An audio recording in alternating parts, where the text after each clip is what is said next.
Good morning students, welcome to Shri Radha Vallabh academy. बेटा, हमने पहले वाले वीडियो में आपका जो चैप्टर रीडर का चैप्टर 3 है, ककड़ी की कीमत, वो मैंने आपको पढ़ाया था। उसमें लेखक परिचय भी दिया था और इस पाठ में जो केंद्र बिंदु है उसके बारे में आपको बताया था। ठीक है, तो आज हम उसके आगे यानी कि अब मैंने पृष्ठभूमि आपको बताई है कि ये दिल्ली के एक स्थान के ऊपर जो है ये सारी बातें हैं। तो स्थान में जो सबसे पहले सब्जी या फल के ठेले लगते हैं, तो उन पे जो सबसे पहले सब्जी और फल आते हैं, जो फर्स्ट बार में मतलब पहली बार में जो महंगे होते हैं, तो वो महंगे फल या सब्जी रईस लोग मतलब शौक से खाते हैं, और उसके बाद जब सस्ते हो जाते हैं तो उनको कोई नहीं पूछता। तो इसमें अब हमारी कहानी स्टार्ट होती है। फाल्गुन लग गया है, वसंत आ चुका था, सर्दी कम हो गई थी, बासंती हवा मन को हरा कर रही थी। बाजार में नरम गरम पतली ककड़ियों के कूंजे बिकने आने लगे थे, पर उनके दाम काफ़ी महंगे थे, इसलिए वह रईसों का ककड़ी खाने का मौसम था। एक जवान कुजड़ा सिर पर, कुजड़ा होता है सब्जी बेचने वाले को कहते हैं, कुजड़ा सिर पर नारंगी साफा बेपरवाही से बांधे, बदन पर तंबेस का डोर में लटकाए, आँखों में सुरमा और मुंह में पान की गिलोरियां दबाए, कसर में चौखाने का तहमत और पैर में फूलदान सलीम शाही आदि छटाक का जूता पहने ककड़ियाँ बेचता पटरी पर मस्तानी अदा से घूम रहा था। यहाँ पर एक सब्जी वाले का पूरा एक मतलब परिचय दिया है कि वो किस तरह की वेशभूषा पहना हुआ था, उसके हाव भाव कैसे थे वो बताया है। ठीक है, फिर उसके हाथ में झाऊ की एक सूफियानी चौड़ी टोकरी थी, उस पर केले के हरे पत्तों पर गुलाब के फूलों के बीच ककड़ी के 2 रवे रखे थे। टोकरी उसके दाहिने हाथ में अधर धरी थी। वह अपनी मस्त आंखों से इधर उधर घूरता और झूमती झूमती लहकती भाषा में आवाज़ लगाता है। नाजुक ये ककड़ियाँ ले लो, लैला की उंगलियाँ ले लो, मजनू की पसलियाँ ले लो, नाजुक ये ककड़ियाँ ले लो। ये ककड़ी बेचने वाले का एक ककड़ी बेचते समय बोलने के शब्द हैं।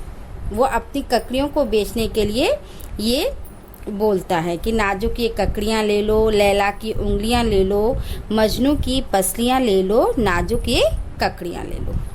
तभी पीछे से एक आवाज़ आई, ककड़ी वाले जरा वरे तो आना। उसी भांति मस्तानी अदा से पुकारता हुआ ककड़ी वाला पीछे को फिरा। पुकारने वाला कहार था। वह एक बूढ़ा आदमी था। उसकी सफ़ेद सफ़ेद बड़ी मूछें, पक्का रंग, लट्टे की मिर्जई, दुपट्टी टोपी और चौखाने का अंगोछा कंधे पर पड़ा हुआ था। ककड़ियों को देखकर उसने कहा, सिर्फ 2 ही रवे हैं? तो अभी ककड़ियाँ कहाँ हैं वह तो कहो, मैं 4 रवे लाया था। तो ककड़ी बेचने वाला बोला कि अभी ककड़ियाँ हैं ही कहाँ, वो तो मैं 4 रवे लेकर आया था, 2 बिक गए, 2 ये हैं, लेना है तो ले लो, मोल भाव का काम नहीं, चवन्नी लूँगा। बूढ़ा कहार अभी नहीं बोला। एक युवक ने तीव्र आवाज में कहा, अभी तक वो बोल भी नहीं पाया, तब तक दूसरे किसी युवक ने आवाज में कहा, 98 ले लो जी, ककड़ियाँ हमें दो। पहलवान युवक भी कहार था। उसकी मसें अभी भीगी हुई थीं, मुजदंडों में मछलियाँ उभर रही थीं। उसके हैरती हुई आंखों में बूढ़े कहार की तरफ देखा और 98 टन से झाबे में फेंक दी। सौदा हमसे हुआ है जी, ककड़ियाँ हम लेंगे, ये ले 1 रुपया, ककड़ियाँ हमें दो। अब वो जो बूढ़ा था उसने कहा। कुजरा क्षण भर स्तंभित रहा। उसने प्रश्नवाचक दृष्टि से युवक की ओर देखा। युवक ने कहा, कुछ परवाह नहीं, हम 2 रुपए देंगे। अब दोनों में आपस में बहस होने लगी। हम 5 रुपए देते हैं, हम 10 रुपए देते हैं, ये लो 20 रुपए, ककड़ी तो हम खरीद चुके। 25 है ये ककड़ी हमने ली, हमने 30 दिए, मतलब एक दोनों, मतलब दोनों ही वो जो नौजवान और जो बूढ़ा कहार था, दोनों आपस में ककड़ियों का मोल भाव करने लगे। युवक के माथे पे बल पड़ गया, उसने कहा हम 50 में खरीदते हैं, लाओ ककड़ी इधर दो। बूढ़े कहार ने हंस दिया और अवज्ञा की दृष्टि से युवक की ओर देखकर जरा सीधा खड़ा होकर उसने तेज स्वर में कहा, मैंने 100 रुपये में दोनों ककड़ियां खरीद ली। युवक कहार क्षण भर पर घबराई दृष्टि से बूढ़े की ओर देखता रहा। बूढ़े ने विजय गर्वित यानी कि जीत हासिल करने पे जो गर्व अनुभव होता है उसको कहते हैं। विजय गर्वित दृष्टि से उसे घूरते हुए कहा, दम हो तो बढ़ाओ आगे, ककड़ियाँ 5,000 तक मेरे यहाँ आएंगी, मतलब 5,000 तक भी अगर उसकी कीमत होगी तो ककड़ियाँ हम ही लेंगे। सैकड़ों आदमी इकट्ठे हो गए। युवक लज्जा और क्रोध से भरकर चुपचाप चल दिया। सैकड़ों कंठों से नारा बुलंद हुआ, वाह भाई मजरा, क्यों न हो, आखिर तू है किस घराने का नौकर जो इस समय दिल्ली की नाक है। शाबाश। बूढ़े ने कमर से रुपए खोलकर गिन दिए, ककड़ियां ली और इस भांति अपने मालिक के घर को चला जैसे वह एक राज्य विजय कर लाया हो। बूढ़े ने अपने मालिक लाला जगत नारायण के सामने जाकर फूलों और केले के पत्तों में लिपटी हुई ककड़ियां रख दी। शाम हो चली थी। लाला जी ने पूछा, क्या 2 ही मिली?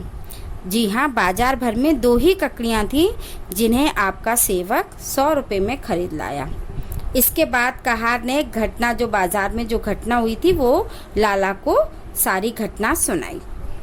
क्षण भर लाला स्तंभित रहा। स्तंभित मतलब एकदम चुपचाप खड़े होकर वो इस बात को सुनता रहा।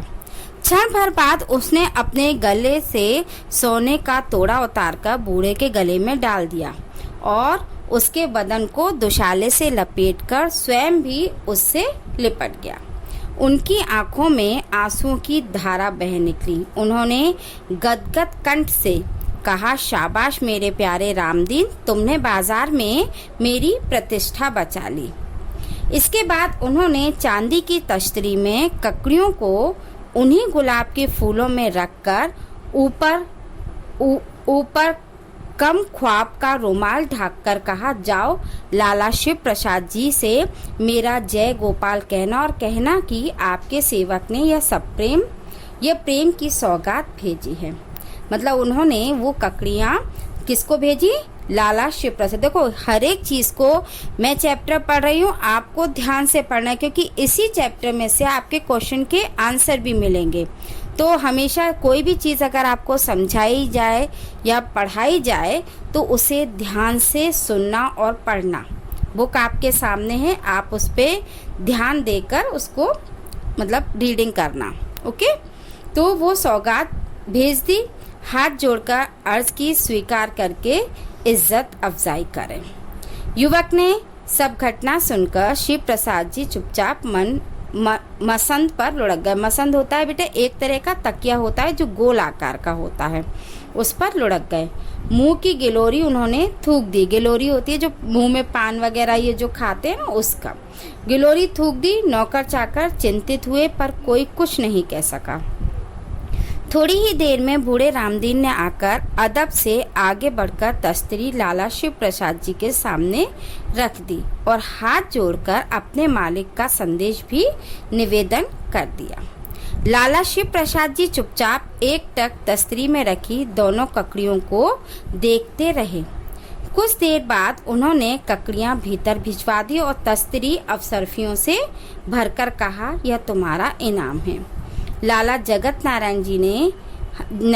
नारायण जी से हमारा जय गोपाल कहना। बूढ़े रामदीन ने झुककर सलाम किया और चल दिया। दूसरे दिन मतलब जब ये घटना हो गई उसके बाद दूसरे दिन सवेरे सवेरे सूर्योदय के साथ ही सारे शहर में खबर फैल गई कि नगर के प्रसिद्ध रईस लाला शिव प्रसाद जी ने जहर खाकर जान दे दी। अब आपको ध्यान है कि लाला जो जगत नारायण ने लाला शिव प्रसाद को ककड़ियाँ भेजी थी, ठीक है, वे एक पुर्जे पर लिख कर गए कि बाजार में मेरी इज्जत किरकिरी हो गई, अब मैं दुनिया में मुंह नहीं दिखा सकता। तो ये तो आपकी बेटा स्टोरी है जो मैंने आपके बुक में से बताई है, लेकिन इसके जो कहानी है, इस कहानी का अपना ही एक सार है। मैंने आप लोग को स्टार्टिंग में ही बताया था कि ये जो कहानी है दिखावे की संस्कृति पे कटाक्ष, यानी कि एक कटाक्ष करती झूठी शान पर व्यंग करना, मतलब केवल झूठी शान दिखाने के लिए व्यंग्यात्मक शैली में ये लेखक ने लिखा है। ठीक है, तो इसमें जो ककड़ियों की तश्तरी से असरफी भरना है, वो रही समाज की शान शौकत और दिखावे की संस्कृति बताना है, केवल उस पर व्यंग करना है। और वह अपमानित, उन्होंने ककड़ियाँ उन्हें भेजकर उन्हें अपमानित करना चाहा, तो उनका अपमान हुआ, तो उन्होंने क्या किया, फांसी, मतलब उन्होंने लास्ट में अपनी मृत्यु, मतलब उन्होंने जहर खा लिया, तो उससे उनकी मृत्यु हो गई। तो उनको अपनी इज्जत, मतलब उन्हें ऐसा लगा कि मेरा अपमान हो गया। तो ये पूरी जो कहानी है केवल एक सारी इर्द गिर्द रईसों के जो दिखावे की संस्कृति है उस पर आधारित है। तो ये जो मैंने आपको स्टोरी बताई है बेटा, आपको इसको एक बार आप स्वयं इसकी रीडिंग करेंगे, और इसमें जो क्वेश्चन आंसर दिए गए हैं, इसमें कई क्वेश्चन आंसर, देखो क्वेश्चन आंसर के अलावा भी आपके पाठ की एक्सरसाइज में टिक द करेक्ट आंसर दिए गए हैं, है ना। किसने किससे कहा, यानी कि जो संवाद बोले गए हैं वो किसने किससे कहा है, इस तरह के कुछ क्वेश्चन हैं आपके पाठ में, वो आप स्वयं से सॉल्व करेंगे, स्वयं करके देखेंगे। खुद देखिए आप चैप्टर की रीडिंग करके, उसके बाद मैं आपको इसकी PDF भेजूंगी, उसमें से आप अपना चेक करना कि आपने कितना सही लिखा है, और पाठ को समझने के लिए इसके शब्दार्थ भी याद करना। Okay, thank you.